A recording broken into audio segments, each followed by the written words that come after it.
Beginning this week, the second reading switches from St. Paul's letter to the Romans to the Philippians.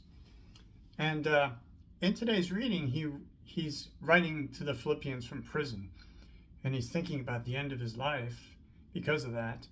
But he writes that it would be better for him to go on living is more necessary for your benefit. Now, why would he say something like that? Well, in the passage just before this reading, he's speaking of his love for the Philippians. He writes, he prays with joy for them whenever he remembers them. He holds them in his heart, and he longs to be with them with the affection of Christ.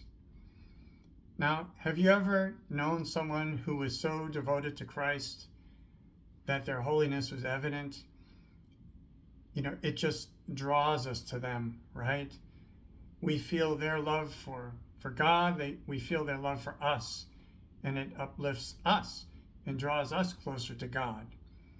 1 John 4:16 says, God is love, and he who abides in love abides in God, and God in him.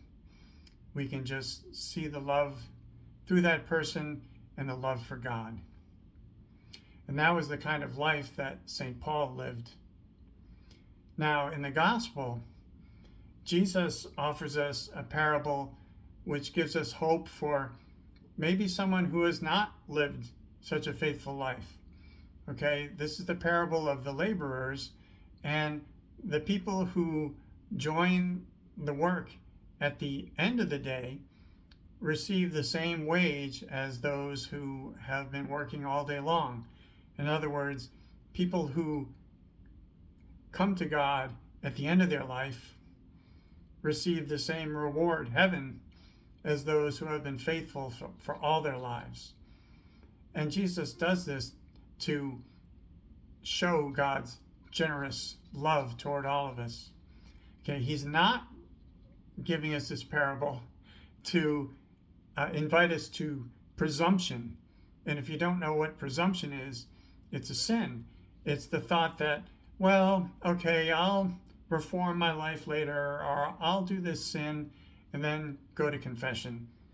Well, we might not make it to confession, and also we're kind of demanding that God gives us mercy when really we always have to ask for God's mercy. So it's not about presumption, but it is about hope for people, no matter what kind of life they've lived. Now, I'm not affiliated with the Marians of the Immaculate Conception, okay?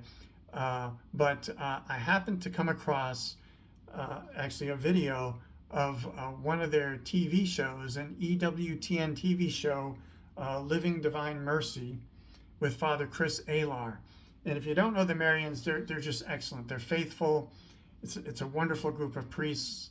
And they promote the devotion to the Divine Mercy here in the U.S. And if you don't know that, you may have seen this picture, Jesus, I trust in you. That was the devotion to the Divine Mercy that was given to a Polish nun, Saint Faustina, private revelation from Jesus talking about God's mercy.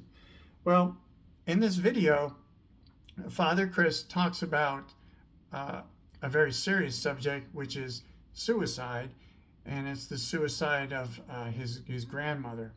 Okay, but in light of today's readings, the message, and they're just amazing messages that come from this, is that the hope we can have for someone. So church teaching is that God is outside of time. There is no past, present, or future with God. All of time is, if you will, present to God at one moment. The future and the past, it's all there together.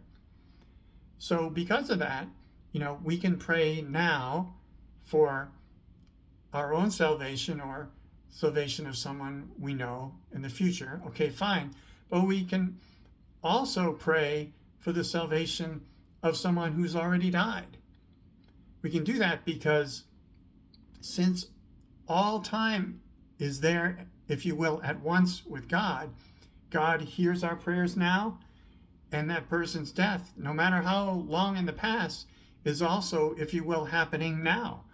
So our prayers can apply to them right now at the hour of their death. It's really something. Now that is church teaching. Now, Father Chris talks about Saint Faustina, and this is private revelation. Just like the Divine Mercy devotion, it's private revelation. But in her diary, Saint Faustina says that Jesus told her that at the hour of death, if someone is in need of his mercy, he comes to that soul 3 times to give them the offer of salvation. 3 times. And so, we can see that, if we take that as true, it's an accepted revelation, but it is private revelation. And not only Faustina saying that, he quotes other saints who say similar type things about how we can pray for someone even after an event has occurred. We can have a lot of hope for anyone. Now, we can't change history, he talks about. We can't change the way that person lived. We can't change the fact of their death. But we can pray for their soul no matter what. Of course, we don't want to wait for that, right?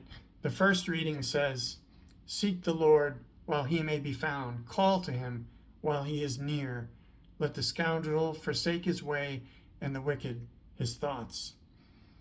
Even if we or someone are saved at the last minute, that's after a long life of unfaithfulness or perhaps sinfulness, that's a long time in purgatory we're going to have to spend. And the mystics tell us that the suffering of purgatory is much worse than any suffering here on earth, worse than skipping meat on Fridays. So we want to be like St. Paul, who lived this faithful life in the Lord, so he could say, life is Christ and death is gain. He, through his life, was confident that God would grant him mercy. And that's what we want to be. We want to be saints. So let's strive to be that way. But at the same time, don't despair. Don't give up hope for ourselves or for others, even others who have already died, because we can always hope for God's mercy.